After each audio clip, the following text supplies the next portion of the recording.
Hello everyone, সবাইকে সকাল সকাল শুভেচ্ছা জানাতে চলে আসলাম। আর তার সাথে নিয়ে এসেছি আমি খুব সুন্দর একটা ফুল। দেখতে পাচ্ছেন, আমরা সাধারণত এটাকে বলে থাকি লিলি ফুল। এটার আসল নাম হচ্ছে আমারলিস লিলি। এই ফুলটা এপ্রিল মাসে হয়ে থাকে, আর কেউ কেউ এটাকে এপ্রিল ফুলও বলে থাকে।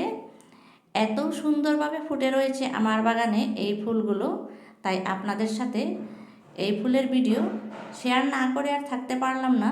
সাথে আপনাদেরকেও কিছু টিপস আমি দিতে চাই। এই ফুলটা যদি আপনারাও ভালোবাসেন, তাহলে আমার এই টিপসগুলো স্কিপ না করে আজকে জেনে নিন, আপনারও কাজে লাগবে। এই ফুলটা লাগানো থেকে আমি আরম্ভ করছি। এই ফুলটা যেভাবে লাগাতে হয়, ফুলটার হচ্ছে মাটির নিচে থাকে একটা আলু, আলু বলেন বা পেঁয়াজ বলেন, যেটাই ঠিক পেঁয়াজের মতন সাইজ হয় সেটার। সেই আলুটা একবার যদি লাগিয়ে দেন, তাহলে আর চিন্তা নেই, সেই গাছ থেকে বের হতেই থাকবে, বের হতেই থাকবে, অনেক গাছ হয়ে যাবে। এই যে দেখতে পাচ্ছেন প্রথম অবস্থায় গাছটা কেমন থাকে, যখন সিজন শেষ হয়ে যায় তখন পাতাগুলো তেমন থাকে না।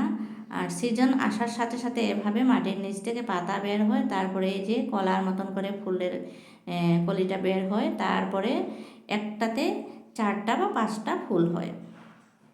এই গাছটা হচ্ছে কচুর মতন, একটা গাছ হলে যেমন অনেক গাছ হয়ে যায়, ঠিক সেইভাবে। তারপরের টিপস হচ্ছে গাছটা লাগাবেন কেমন এরিয়াতে। গাছটা লাগাবেন একদম শেডি এরিয়াতে, ছায়া জায়গাতে। গাছটা কখনো প্রচুর রৌদ্রের তাপ থাকা জায়গাতে লাগাবেন না।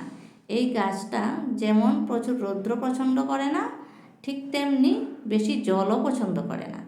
এই গাছটাতে বেশি জল দেবেন না, জল দেবেন 1 দিন বা 2 দিন পরে পরে। তারপরে হচ্ছে গাছটার মাটি যখন মিক্স করবেন, মাটির মধ্যে অবশ্যই গোবরের সার দেবেন। তেমন কোনো কিচেন কম্পোস্টের দরকার নেই বা অন্য কোনো আহারেরও দরকার হয় না। আমি এই গাছটাতে কোনো ধরনের আহার দেইনি। প্রথমে যেই মাটি মিক্স করে লাগিয়েছিলাম, তারপরে থেকে আমি প্রত্যেক বছর এইভাবে অনেক অনেক ফুল পেয়েই চলেছি। তাই আপনারাও যদি এই ফুলটা ভালোবাসেন, অবশ্যই লাগিয়ে দেবেন এই সিজনে একটা আলু বা পেঁয়াজ এই গাছের নার্সারি থেকে হোক বা যেখান থেকে হোক কালেকশন করে লাগিয়ে দেবেন। আর একটা কথা হচ্ছে, এই ফুলটা কিন্তু অন্য অন্য কালার রয়েছে, সেই কালারগুলো বেশ ভালোই লাগে, কিন্তু আমার কাছে আপাতত শুধু এইটাই আছে। নিচের দিকটা দেখুন, নিচের দিকটা এইভাবেই শুকনো রাখবেন। নিচের দিকটা কখনো ভেজা ভেজা যাতে না থাকে। ভেজা থাকলে গাছে কিন্তু পোকা লেগে যায়, ভেজা থাকলে মিলিবাগ হয় বা অন্যান্য পোকা হয়ে যায়। কারণ যেহেতু আমি একটা পটে লাগাইনি, এটা মাটিতে রয়েছে, পটে হলে ড্রেন হোল থাকে, আর ড্রেন দিয়ে জলটা বেরিয়ে যায়, তাই পোকা হয় না। তাই বন্ধুরা, আপনারাও যদি ফুলের গার্ডেন করে ভালোবাসেন বা সবজির গার্ডেন করে ভালোবাসেন, তাহলে অতি অবশ্যই আমার চ্যানেলটা সাবস্ক্রাইব করে দিয়ে আজকের ভিডিওটাতে একটা অবশ্যই লাইক দেবেন। দেখুন কত ভালো লাগছে এই ফুলটা। আমি আগামীতে এই ফুলের অন্য ভ্যারাইটি নিয়ে আসব, আর আপনাদের সাথে অবশ্যই শেয়ার করার চেষ্টা করব কিভাবে প্রথম থেকে শেষ পর্যন্ত এই ফুলটার পরিচর্যা বা লাগানো সমস্ত ভিডিও আপনাদের জন্যই আমি করব। দেখুন কত ভালো লাগছে, এক একটা গাছে অনেকগুলো করে ফুল ফুটে রয়েছে। আমি এখানে আমার আঙিনার এক কোণাতে লাগিয়েছি, দেখিয়ে দিলাম।